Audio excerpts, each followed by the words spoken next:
न्याय नहीं मिला तो आंदोलन होगा। धानुक समाज को एससी में शामिल करने पर भाकपा माले का चेतावनी भरा बयान। शिक्षकों और महिलाओं पर हमला तेज कर दिया है। संविधान को बिल्कुल बर्बाद करने की साजिश चल रही है। जगह जगह जो स्टेशन के नाम है, शहर के नाम है या बड़े बड़े संस्थानों के नाम है, उन तमाम नामों को मिटा करके नए सिरे से अपने तरीके से नाम का इजाद किया जा रहा है, जो बिल्कुल इतिहास को, परंपरा को बदल देने की बात है। आरक्षण आर्थिक गरीबी उन्मूलन का कोई एजेंडा नहीं है, लेकिन वर्तमान सरकार जो है आरक्षण में कटौती करके सवर्ण लोगों को 10% दिया है, जो बिल्कुल गलत है।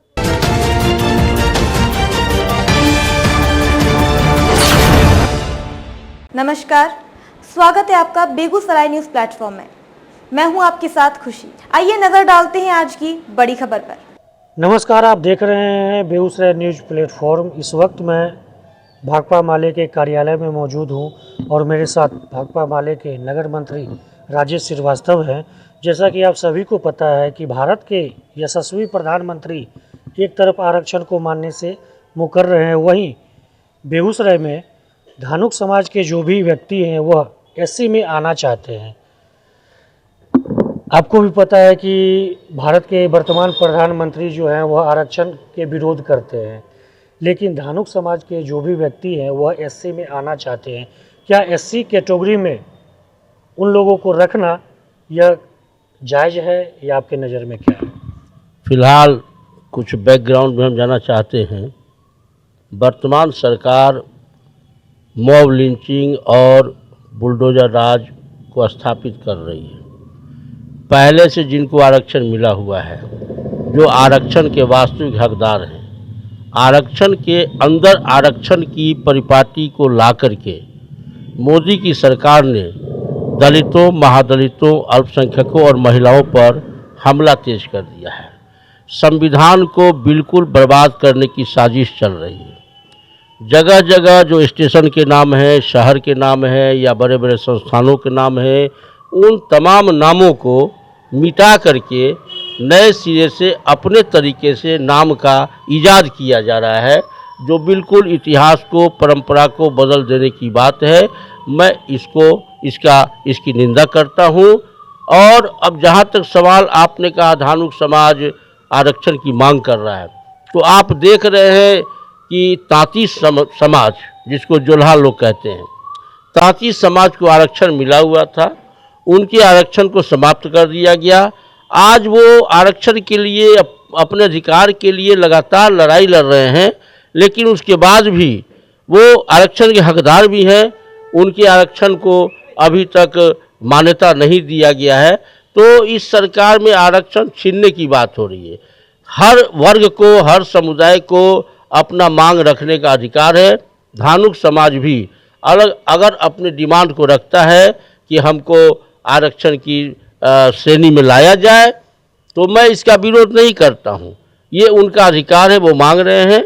लेकिन मैं ये कहना चाहता हूँ कि पहले से जो आरक्षण, पुख्ता आरक्षण जो बाबा साहेब डॉक्टर भीमराव अंबेडकर ने अपने संविधान में भारत के नागरिकों को दिया था, उस आरक्षण पर किसी भी तरह का हमले को बर्दाश्त नहीं किया जाएगा।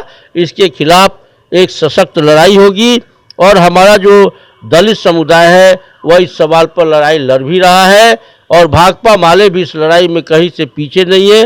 भाकपा माले इस लड़ाई का नेतृत्व दे रही है और आरक्षण जो है वह भारत की ज़रूरत है, भारत के नागरिकों की ज़रूरत है, जो दबे कुचले वर्ग है, शोषित पीड़ित समुदाय है, जिनको विरासत में सिर्फ और सिर्फ सज़ा मिली है।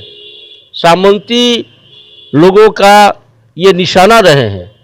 तो सामंती निशाने से बचने के लिए, सामंतियों से लोहा लेने के लिए आरक्षण उनके लिए एक वरदान है।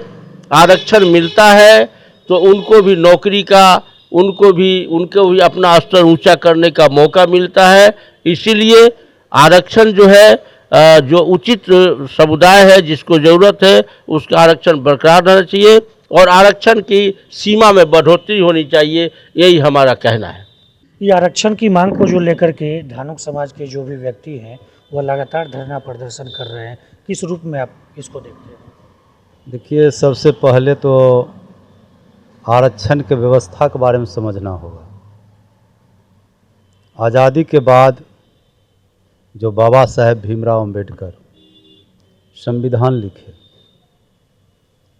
और आज़ादी के पूर्व जो है हजारों साल जो गरीब दलित शोषित था, जिस समुदाय के अंदर पिछड़ापन था, राजनीतिक रूप से, शैक्षणिक रूप से, आर्थिक रूप से, उस आधार पर जो है दलित, महादलित, अनुसूचित जनजाति, आदिवासी को आरक्षण दिया गया। आरक्षण आर्थिक गरीबी उन्मूलन का कोई एजेंडा नहीं है, लेकिन वर्तमान सरकार जो है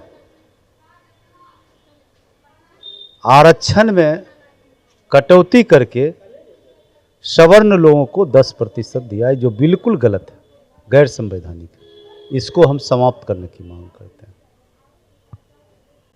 और आरक्षण का जो दायरा बढ़ाना चाहिए। नीतीश जी जो जाति गणना करवाए बिहार में और जाति गणना से जो तस्वीर उभर करके सामने आया, 94 लाख लोग मात्र 6,000 की आमदनी पर जीवित और उसमें शैक्षणिक योग्यता, आर्थिक स्थिति और ज़मीन का हालात, ये सब के बारे में क्लियर फिगर आया और उसी आधार पर आरक्षण के दायरा को बढ़ा करके 65% किया गया था।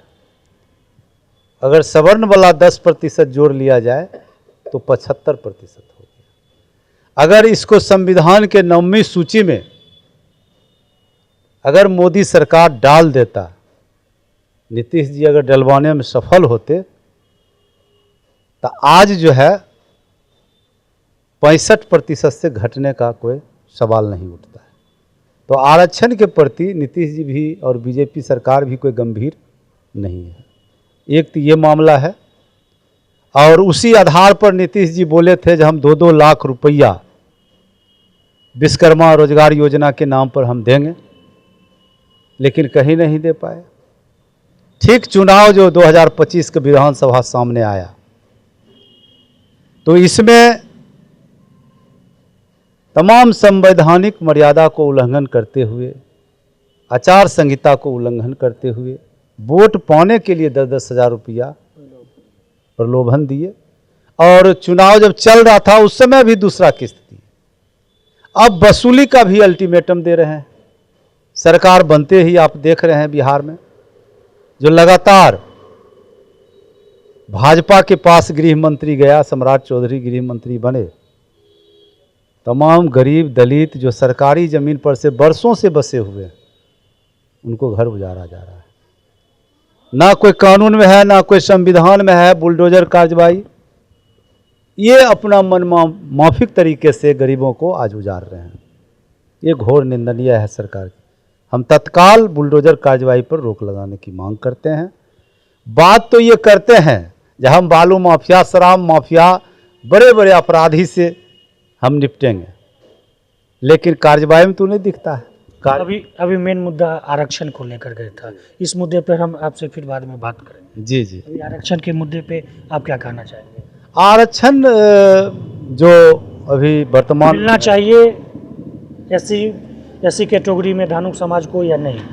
देखिए, ये कोई मैंने हम तो पहले ही बोल दिए, या आरक्षण जिन लोगों को मिल रहा है अब वो आरक्षण समाप्त तो मोदी सरकार कर रहा है।